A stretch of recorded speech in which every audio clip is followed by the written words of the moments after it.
Hey there fellow YouTubers, this is Steven Lopez of Steeler Productions, and welcome to the very first episode of Ride Riffs.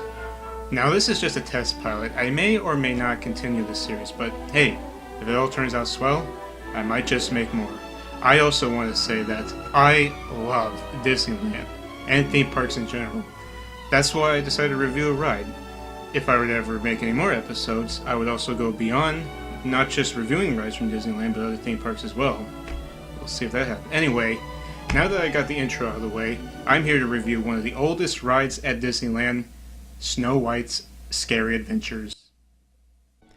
Now I'm sure most of you are aware of Walt Disney's 1937 animated classic, Snow White and the Seven Dwarfs.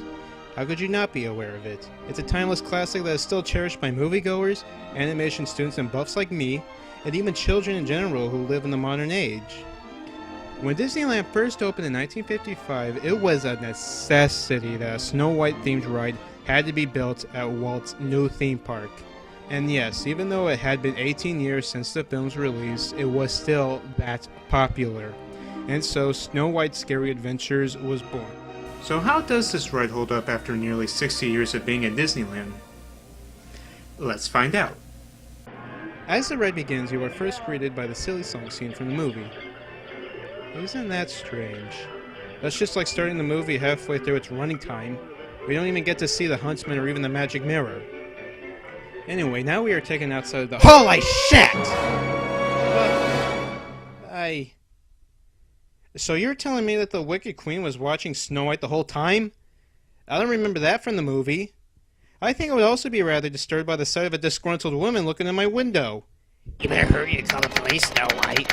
That nasty lady might just practice it. Moving along, we are now in the dwarf's mouth. Wait. This is a bit out of order, don't you think, right? I mean, what is this? Imagine if you were just watching a movie and all these different scenes just appeared out of order, completely out of context. I know. It's only obvious I'm just nitpicking, so I digress. Now the ride takes us to the throne room of the Wicked Queen, where we see that— Oh my frickin' god! Kill with fire! Okay, remember how scary the old hag looked in the movie? Well, imagine seeing that in three-dimensional form. Yeah, that should be any kid's nightmare fuel. It certainly was my nightmare fuel when I first went on this ride as a little kid. No, geez, not you again. Get your ugly mug out of here. I can't even take this anymore. Let's just see how the ride ends.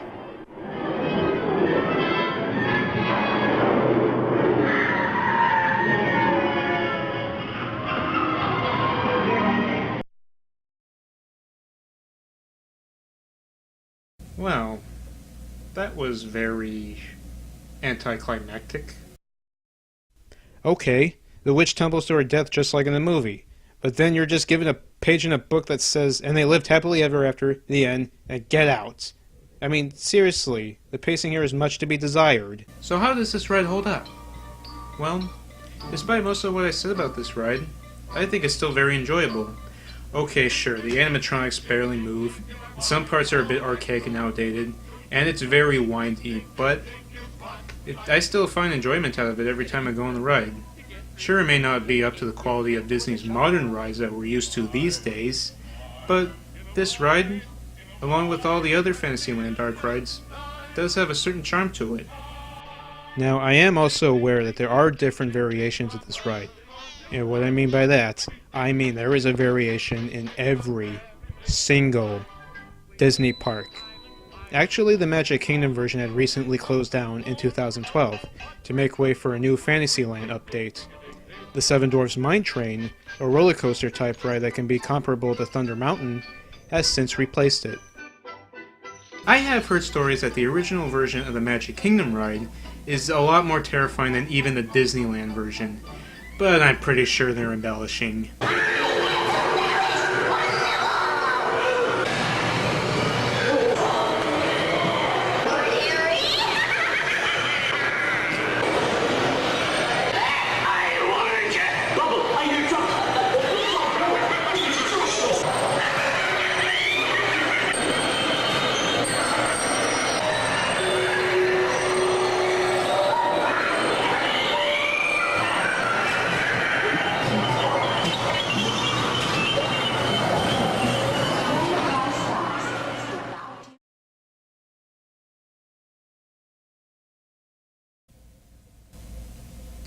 Well, I guess they really weren't exaggerating then.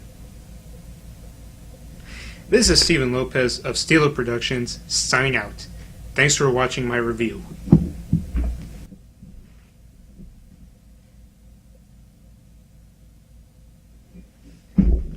What the hell kind of ending to a ride was that anyway? What were they thinking?